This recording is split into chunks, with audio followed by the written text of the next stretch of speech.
तो कहानी शुरू होती है और हम लारिसा को देखते हैं। लारिसा रोज हवाई जहाज में सफर करती थी पर कभी सीट बेल्ट नहीं लगाती थी, पर उसकी यही आदत एक तरह से उसकी जान बचा गई। जब लारिसा अपने बॉयफ्रेंड व्लोदिया के कंधे पर सिर रखकर गहरी नींद में थी, तभी अचानक एक लड़ाकू जहाज तेजी से गुजरा और तुरंत बाद एक मुसाफिर प्लेन से जा टकराया। प्लेन फटकर उसमें एक बड़ा छेद बन गया। इतनी ऊंचाई पर हवा का जबरदस्त बहाव उठा और उसने एयर होस्टेस और कई मुसाफिरों को एक झटके में बाहर खींच लिया। सीट बेल्ट न लगाने की वजह से लारिसा हवा में उछलती हुई प्लेन के अंदर यहाँ वहां टकराने लगी। जब हवा उसे केबिन से बाहर खींचने ही वाली थी, व्लोदिया ने वक्त पर उसे पकड़ लिया, लेकिन वह उस तेज बहाव को रोक नहीं सका और उसका हाथ छूट गया। शुक्र है लारिसा ने तुरंत पास की सीट पकड़ ली और बाहर गिरने से बच गई। पर व्लोदिया की किस्मत इतनी मजबूत नहीं थी। हवा के जोर ने प्लेन को तुरंत दो हिस्सों में चीर दिया और उसे अपने साथ ले गई। इसके बाद लारिसा प्लेन के दूसरे हिस्से के साथ तेजी से नीचे गिरने लगी। इसी वक्त उसे सीट बेल्ट की याद आई और उसने जल्दी से उसे बांध लिया। अब सब कुछ किस्मत पर था। उसे बस यही उम्मीद थी कि यह बेल्ट उसकी जान बचा लेगी। जल्द ही प्लेन जमीन से कुछ ही मीटर दूर रह गया। अच्छी बात यह थी कि उसकी नीचे गिरने की रफ्तार थोड़ा कम हो चुकी थी। कुछ ही सेकंड बाद वह सीधे जमीन से जा टकराई। किसी को उम्मीद नहीं थी, मगर लारिसा करिश्माई तरीके से जिंदा बच गई। जब उसकी आंख खुली, वह एक जंगल के अंदर पड़ी थी। किसी तरह वो बच गई थी, लेकिन एक टुकड़ा उसकी टांग के आर पार चला गया था। शुक्र था कि वह किसी बड़ी नस पर नहीं लगा। उसने उसे निकालने की सोची, मगर वह बुरी तरह फंसा हुआ था। जरा सा भी हिलाने पर लारिसा दर्द से बेहाल होकर बेहोश होने वाली महसूस करती थी, लेकिन वह जानती थी कि उसे इसे निकालना ही पड़ेगा। एक बार फिर उसने हिम्मत जुटाई और पूरी ताकत लगाई। टुकड़ा धीरे धीरे उसकी टांग से बाहर आने लगा। आखिरकार दिल दहला देने वाली चीखों के बीच वह बाहर निकल आया। लारिसा वहीं बैठकर काफी देर तक सुस्ताती रही। तब जाकर उसे उस जबरदस्त दर्द से थोड़ा आराम मिला। उसने जल्दी से अपनी स्कर्ट का एक हिस्सा फाड़ा और घाव पर पट्टी बांध ली। फिर वह मुश्किल से खड़ी हुई और व्लोदिया का नाम जोर जोर से पुकारने लगी। उसने देखा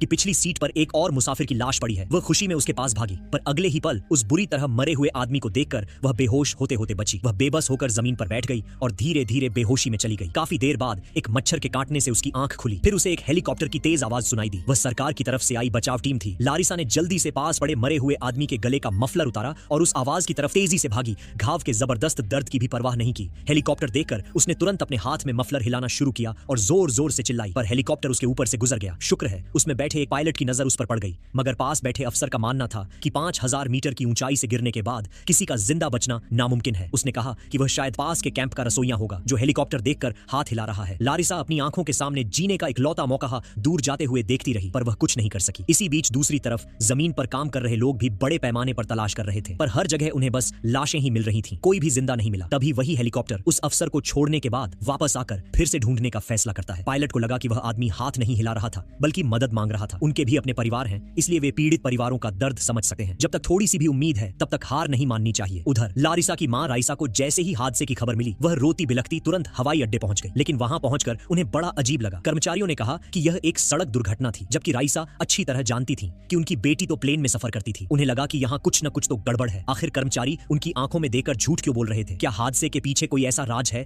जिसे वो दुनिया से छुपा रहे हैं? इधर जंगल में लारिसा ने हिम्मत नहीं छोड़ी। उसका दिल बार बार कह रहा था कि उसे व्लोदिया के प्लेन का आगे वाला हिस्सा ढूंढना चाहिए, ताकि उसे पता चले कि वह जिंदा बचा या नहीं। दर्द और थकान के बावजूद वह धीरे धीरे उसी दिशा में बढ़ने लगी। लेकिन तभी एक डरावना साया उसकी नजर में आया। एक चीता। उसके पैरों के नीचे पत्तियां चरमराईं और चीता तुरंत उसकी तरफ मुड़ गया। लगता था कि वह खून की महक का पीछा करते करते यहाँ आया था और साफ दिख रहा था कि वह कई दिनों से भूखा था। लारिसा धीरे धीरे पीछे हटने लगी। दिल इतनी तेज धड़क रहा था कि जैसे सीने से बाहर निकल आएगा। लेकिन तभी गलती से उसका पैर एक सूखी टहनी पर पड़ गया और जोर की टिक की आवाज जंगल में गूंज गई। बस यही आवाज चीते को उसकी तरफ खींच लाने के लिए काफी थी। अब उसे लाशों से ज्यादा एक जिंदा लड़की में दिलचस्पी थी। डर के मारे लारिसा की सांसें रुक गईं। वह पलक तक नहीं झपका पा रही थी। उसे लगा कि बस कुछ ही सेकंड में वह चीते का शिकार बन जाएगी। लेकिन तभी ऊपर से फिर वही हेलीकॉप्टर लौट आया। उसकी इंजन की जबरदस्त आवाज जंगल में ऐसी गूंजी कि चीता एक पल में डर कर भाग गया। एक बार फिर लारिसा मौत के मुंह से बच गई, पर उसकी बदकिस्मती यह थी कि हेलीकॉप्टर उसे देखे बिना ही आगे बढ़ गया। वह समझ ही नहीं पा रही थी कि यह किस तरह का खेल चल रहा है। हर बार उम्मीद सामने आती है और हर बार उससे दूर चली जाती है। वह अभी अभी हुए इस डरावने पल से पूरी तरह उबर भी नहीं पाई थी कि उसके घायल पैर में फिर से भयंकर दर्द उठने लगा। लारिसा थक चुकी थी, प्यास से गला सूख गया था और डर से दिमाग सुन्न पड़ा था। उसने अपनी जेब टटोली और सिगरेट का पैकेट निकाला। उसे लगा कि शायद एक कश लेकर वह अपने टूट चुके होश हवास को थोड़ा संभाल ले, लेकिन प्लेन हादसे में पैकेट पूरी तरह भीग चुका था और सिगरेटें खराब हो गई थी। इतना देखकर वह गुस्से से भर गई। उसे लगा कि आज तो जैसे सिगरेट पीना भी किसी अमीर आदमी जैसा शौक बन गया है। जब वह समझ नहीं पा रही थी कि अब आगे क्या करे, तभी उसकी नजर अचानक अनजाने में अपने हाथ में पकड़ी उस सूखी टहनी पर पड़ी। पहले तो उसे कुछ समझ नहीं आया, लेकिन कुछ सेकंड बाद वह उसी टहनी को घूरने लगी, जैसे दिमाग में कोई पुरानी याद जाग गई हो। लारिसा को याद आया कि प्लेन ईस्ट की तरफ उड़ रहा था और हादसे के वक्त व्लोदिया आगे वाले हिस्से में था। अगर उसे व्लोदिया को खोजना है तो दिशा जानना सबसे जरूरी है। उसने आसपास नजर दौड़ाई और पास पड़े एक छोटे से टेडी बेयर को देखा जो शायद किसी बच्चे का था। उसे उठाते ही उसमें से एक पतली चांदी जैसी सुई गिर पड़ी। वह मुस्कुराई जैसे प्रकृति खुद उसे संकेत दे रही हो। उसने नदी के पास जाकर पत्तों पर वह सुई रखी और धीरे धीरे पानी की हलचल से दिशा पहचान ली। अब उसे पता था कि उसे किस ओर जाना जाना है। फिर उसने नदी से थोड़ा साफ पानी भरा ताकि प्यास लगने पर काम आए। चलने में आसानी के लिए उसने पास पड़े मरे हुए आदमी के कपड़े उतार कर पहन लिए, क्योंकि उसके अपने कपड़े फट चुके थे और जंगल में चलना मुश्किल हो रहा था। यहाँ तक कि उसने अपनी ऊंची एड़ी वाली सैंडल को भी चाकू से काटकर चप्पल जैसा बना लिया, क्योंकि ऐसे इलाके में हील पहनकर चलना अपने आप को नुकसान पहुंचाना था। उसके पैर लहूलुहान थे, पर वह रुकना नहीं चाहती थी। लंगड़ाती हुई, थकी हुई, पर उम्मीद के सहारे वह आगे बढ़ती रही। जंगल में दूर दूर तक फैली चिड़ियों की आवाजें, हवा की सीटी और पेड़ों की सरसराती शाखाएं उसे लगातार डरा रही थी। हर आवाज उसे याद दिला रही थी कि यहाँ जरा सी चूक उसकी जान ले सकती है। थोड़ा और आगे बढ़ने पर उसे एक जगह कई टूटे हुए पेड़ दिखाई दिए, जैसे कोई भारी चीज उनके ऊपर गिरी हो। यह देखकर उसका दिल थोड़ा हल्का हुआ। उसे लगा कि शायद वह प्लेन के बाकी हिस्से की तरफ ही जा रही है, लेकिन उसकी यह राहत ज्यादा देर नहीं टिक पाई। अचानक उसका पैर फिसला और वह एक गहरे कीचड़ वाले दलदल में धंसने लगी। शुरू में उसने सोचा कि शायद वह आसानी से बाहर आ जाएगी, लेकिन जैसे ही उसने हाथ पैर मारे वह और भी तेजी से अंदर धंसने लगी।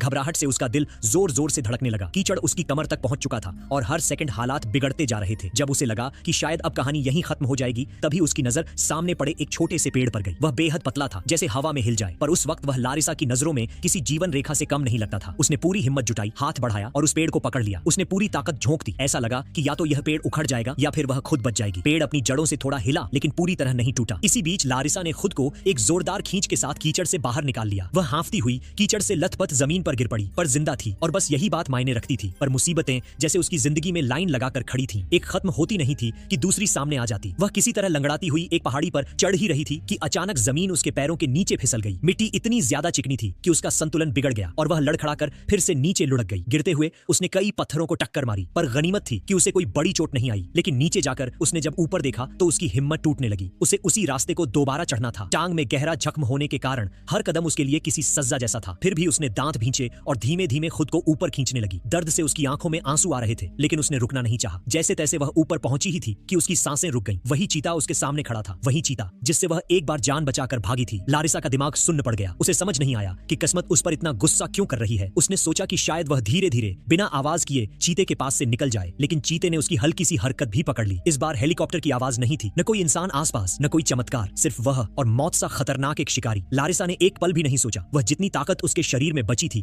उतनी लगाकर भागी। उसके पीछे चीता जोरदार छलांगों के साथ दौड़ा। पत्तियां उड़ रही थीं, पेड़ कांप रहे थे और लारिसा का दिल जैसे सीने से बाहर निकल आने वाला था। जब वह लगभग चीते के पंजों की पहुंच में आने ही वाली थी, तभी अचानक उसका पैर फिसला और वह सीधे एक गहरे गड्ढे में जा गिरी। यह गड्ढा इतना गहरा था कि गिरते हुए उसका होश उड़ गया और वह बेहोश हो गई। काफी देर बाद उसकी आंखें धीरे धीरे खुली। सिर भारी था, पूरा शरीर दर्द से भरा हुआ था, फिर भी वह किसी तरह उठी और चारों तरफ देखा। गड्ढे के ऊपर की तरफ झाड़ियों के बीच से थोड़ी रोशनी आ रही थी। उसने ऊपर झांका। शुक्र था कि चीता कहीं नजर नहीं आ रहा था। वह राहत की सांस ले ही रही थी कि अचानक झाड़ियों में कुछ हलचल हुई। उसका दिल फिर से जोर से धड़कने लगा और ठीक उसी पल चीते की परछाई दोबारा सामने आ गई। उसका खून जैसे जम गया। वह तुरंत एक बड़े पत्थर के पीछे दुबक गई, सांस तक रोक ली। अच्छी बात यह हुई कि चीते की नजर गड्ढे के अंदर नहीं पड़ी। अगर वह एक सेकंड भी हिली होती तो शायद कहानी यहीं खत्म हो जाती। इसके बाद लारिसा रास्ते में धीरे धीरे चल रही थी कि उसकी नजर अचानक जमीन पर पड़े एक लाइटर पर पड़ी। इतने दिनों से मौत, दर्द और डर के बीच फंसी हुई वह उस छोटे से लाइटर को देखकर पहली बार मुस्कुरा दी। उसे लगा कि अब कम से कम उसे भूखा नहीं रहना पड़ेगा और सबसे बड़ी बात, वह सिगरेट भी पी सकती थी। ये छोटी सी चीज उस वक्त उसके लिए किसी खजाने से कम नहीं थी। थोड़ी ही दूरी पर उसे एक पुराना खाने का डिब्बा भी मिला जिसमें कुछ बचा खुचा खाना था। उसने धीरे धीरे खाया और महसूस किया कि उसके शरीर में थोड़ी ऊर्जा लौट रही है। उसे लगा जैसे जिंदगी ने उसे थोड़ा और आगे बढ़ने का संकेत दिया हो। इसी दौरान दूसरी तरफ अफसरों की मीटिंग में एक बड़ा सच सामने आ गया। असल वजह यह थी कि जब भी सेना कोई हवाई मिशन करती है तो वह आम हवाई जहाजों को इसकी जानकारी दे देती है ताकि रास्ते में कोई टक्कर या गलतफहमी न हो। लेकिन इस बार यह सूचना नहीं दी गई थी। पायलट अपने तय रास्ते पर उड़ रहा था और उसे अंदाजा भी नहीं था कि सामने एक मुसाफिर प्लेन है। नतीजा, एक भयानक टक्कर। अफसरों को पता था कि अगर यह बात दुनिया को बताई गई तो सेना की भारी बदनामी होगी। लोग सवाल पूछेंगे, जिम्मेदारों पर उंगली उठाएंगे और देश भर में हंगामा मच जाएगा। इसलिए उन्होंने सच को फिलहाल दफन करने का फैसला किया, भले ही दर्जनों लोगों की जान गई हो। इधर लारिसा कई मुश्किलों को पार करने के बाद आखिरकार प्लेन के आगे वाले हिस्से के करीब पहुंची। उसके दिल में इतनी उम्मीद थी कि उसके थके हुए शरीर को भी ताकत मिल रही थी। उसे यकीन था व्लोदिया जरूर जिंदा होगा। उसने खुद से कहा, वह इतना आसान आदमी नहीं है कि बस ऐसे ही चला जाए। हमने हर मुश्किल एक साथ झेली है, ये भी पार कर लेंगे। लेकिन उससे पहले एक और चुनौती उसका इंतजार कर रही थी, एक तेज बहती हुई नदी। अगर उसे प्लेन का आगे का हिस्सा देखना है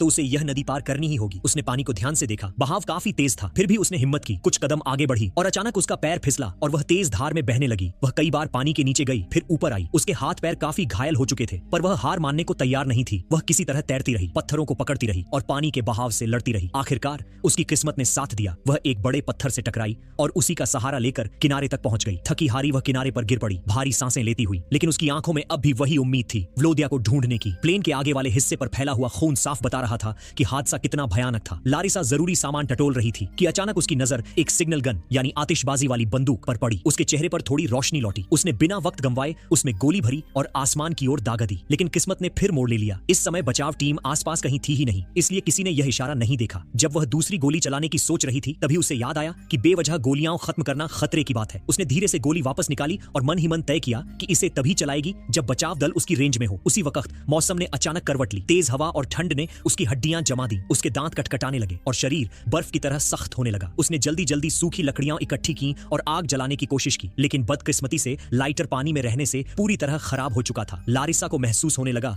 कि अगर उसने जल्द कुछ नहीं किया तो वह ठंड से मर सकती है। उसने प्लेन के मलबे के बीच पड़ा एक प्लास्टिक का थैला उठाया और उसे अपने सिर पर बांध लिया ताकि शरीर की थोड़ी बहुत गर्मी बाहर न जाए। उसने खुद को जितना हो सका सिकोड़ लिया और कांपते हुए वहीं लेट गई। आखिरकार थकान और ठंड ने उसे नींद में धकेल दिया। उधर हादसे की खबर मिलते ही लारिसा और व्लोदिया दोनों के माँ बाप उस इलाके में पहुंच गए थे, लेकिन वहां पहुंचकर उन्हें और ज्यादा सदमा लगा क्योंकि सेना ने पूरे क्षेत्र को चारों तरफ से घेर लिया था। किसी आम आदमी को अंदर जाने की इजाजत नहीं थी, चाहे वह पीड़ित परिवार ही क्यों न हो। लारिसा के पापा की पहचान सेना के एक बड़े अफसर से थी, इसलिए उन्हें उम्मीद थी कि शायद वह किसी तरह सच तक पहुंच पाएंगे, पर असलियत यह थी कि अंदर घुसना ही एक बहुत बड़ी चुनौती थी। इसी बीच व्लोदिया की माँ गैलेना, जो भीतर से पूरी तरह टूट चुकी थी, अचानक एक बहादुरी भरा फैसला लेती है। उन्होंने अपनी कार स्टार्ट की और बिना किसी डर के सीधे चेक पॉइंट के बैरियर पर चढ़ाकर उसे तोड़ते हुए अंदर घुस गईं। सिपाही तुरंत उनके पीछे भागे, लेकिन वे उस औरत की जज्बे और ड्राइविंग को कम आंक रहे थे। वह उनसे पहले आगे बढ़ते हुए सीधा हेडक्वार्टर के गेट तक पहुंच गईं। शुक्र था कि उनके कुछ पुराने ताल्लुक हाई रैंक लोगों से थे, वरना उस दिन उन्हें गिरफ्तार कर लिया जाता। लेकिन वहां मौजूद अफसरों ने उनका दर्द समझा और उन्हें और परेशान न करने का फैसला किया। वह आदमी जो उन्हें रोकने आया था खुद एक पिता था। उसने गैलेना की आंखों में वह डर देखा जो अपने बच्चे को खोने का डर होता है, इसलिए उसने उन्हें भीतर ले जाकर इंचार्ज से मिलवाया। इंचार्ज की मेज के सामने खड़े दोनों परिवार अपने आंसू रोक नहीं पाए। उन्हें यकीन ही नहीं हो रहा था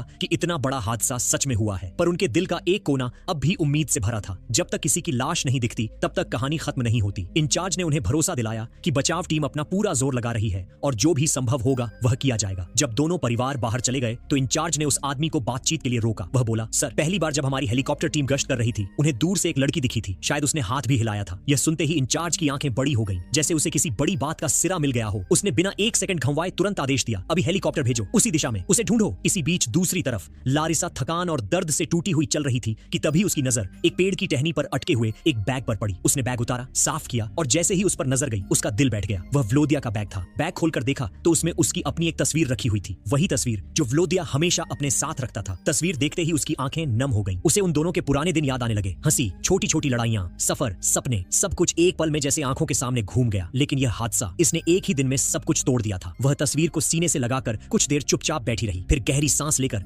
बैग को अपनी पीठ पर डाला और भारी मन से आगे बढ़ चली। थोड़ी देर बाद जब वह एक गहरी घाटी जैसे गड्ढे के पास पहुंची तो अचानक उसकी आंखें चमक उठी। उसे व्लोदिया दिखाई दे रहा था। उस पल उसने दर्द, थकान, डर सब भुला दिया। वह बिना सोचे, बिना अपनी घायल टांग की परवाह किए सीधे उस गहरे गड्ढे में कूद पड़ी। नीचे पहुंचते ही वह लड़खड़ाते कदमों से व्लोदिया की तरफ भागी, उसे गले लगाने के लिए, उसे उठाने के लिए, उसे वापस पाने के लिए। लेकिन तभी ऊपर से गूंजती एक हेलीकॉप्टर की जोरदार आवाज ने उसे जैसे नींद से जगा दिया। वह पलटकर खड़ी हुई। अब उसे लगा कि सब ठीक हो जाएगा, वह और व्लोदिया साथ वापस जाएंगे। लेकिन जब उसने पूरी हकीकत देखी तो उसके पैरों के नीचे से जमीन खिसक गई। वहां कोई जिंदा इंसान नहीं था, सिर्फ व्लोदिया का एक ठंडा बेजान शरीर। लारिसा वहीं बैठ गई और फूट फूट कर रो पड़ी। वह चिल्लाई, उसे हिलाया, बार बार पुकारा, लेकिन जवाब में सिर्फ खामोशी थी। वह इस सच को मानने को तैयार नहीं थी। लगता था जैसे उसकी आधी जान वहीं रुक गई हो। कुछ देर बाद आंसू पोंछकर उसने खुद को संभाला। उसने आसमान की तरफ देखा और सोचा, अगर व्लोदिया स्वर्ग में होगा तो वो भी चाहेगा कि मैं जिंदा रहूं, भागू नहीं, हार न मानूं। उसने आखिरी बार व्लोदिया के माथे को छुआ और भारी दिल से गड्ढे की दीवारों की तरफ बढ़ गई। फिर उसने बदहवासी में ऊपर चढ़ना शुरू किया। बारिश हो रही थी, कीचड़ था और दीवारें इतनी फिसलन भरी थीं कि चढ़ना लगभग नामुमकिन था। उधर बचाव टीम भी चारों तरफ उसकी खोजबीन कर रही थी।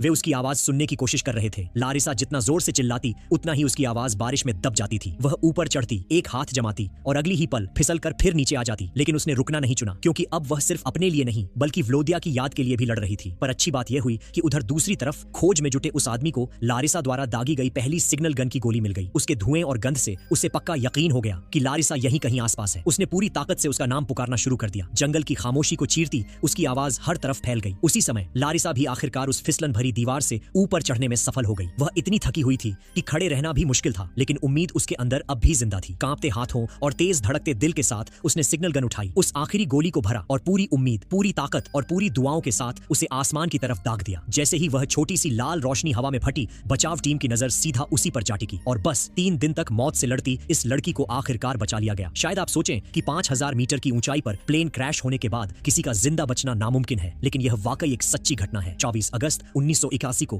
पुराने सोवियत संघ का एक मुसाफिर प्लेन एक फौजी लड़ाकू विमान से टकराकर बीच आसमान में फट गया था। दर्जनों लोग मारे गए, पर एकमात्र जिंदा बचने वाली थी यही लड़की लारिसा। लेकिन इस पूरी घटना को सालों तक राज रखा गया। सेना की गलती थी, इसलिए असलियत दुनिया के सामने नहीं आने दी गई। कई साल बाद जाकर सच सामने आया और तब सरकार ने उसे बड़ा मुआवजा भी दिया। वक्त बीता, जिंदगी आगे बढ़ी। लारिसा ने शादी की, उसके बच्चे हुए, पर जब भी कोई पत्रकार उससे इस हादसे के बारे में पूछता है तो उसकी आंखें भर आती हैं, क्योंकि उसे व्लोदिया याद आ जाता है। उसका पहला प्यार, उसका हमसफर, जिसका हाथ आखिरी घड़ी में उससे छूट गया था। उसके साथ बिताए छोटे छोटे पल, उनकी हंसी, उनकी योजनाएं, उनकी बहसें, सब कुछ उसकी यादों में आज भी जिंदा है। और हर बार उसके दिल में एक ही बात उठती है, अगर उस दिन उसने भी सीट बेल्ट बांध ली होती तो शायद कहानी कुछ और होती। और दोस्तों, यह थी लारिसा की कहानी, एक ऐसी लड़की की जिसने मौत, जंगल, दर्द और अकेलेपन से लड़ते हुए 3 दिन तक अपनी जिंदगी को दांव पर लगाया और आखिरकार जीत गई। यह कहानी हमें एक बात जरूर सिखाती है, जिंदगी कभी कभी हमें ऐसे हालात में डाल देती है जहां सिर्फ 2 ही रास्ते होते हैं, हार मान लो या फिर लारिसा की तरह लड़कर वापस उठ जाओ। लारिसा आज भी जिंदा है, उसकी अपनी फैमिली है, लेकिन उसके दिल का एक हिस्सा व्लोदिया के साथ ही रह गया, क्योंकि पहला प्यार कभी मिटता नहीं, वो बस याद बनकर दिल में बस जाता है। दोस्तों, अगर आपको यह सच्ची कहानी दिल से महसूस हुई हो तो वीडियो को लाइक जरूर करना और कमेंट में बताना, अगर आप लारिसा की जगह होते तो क्या आप भी इतनी हिम्मत दिखा पाते। मिलते हैं अगली कहानी में, तब तक सुरक्षित रहें और अपनी जिंदगी में सीट बेल्ट जरूर बांधें। हम उम्मीद करते हैं कि यह कहानी आपको पसंद आई होगी।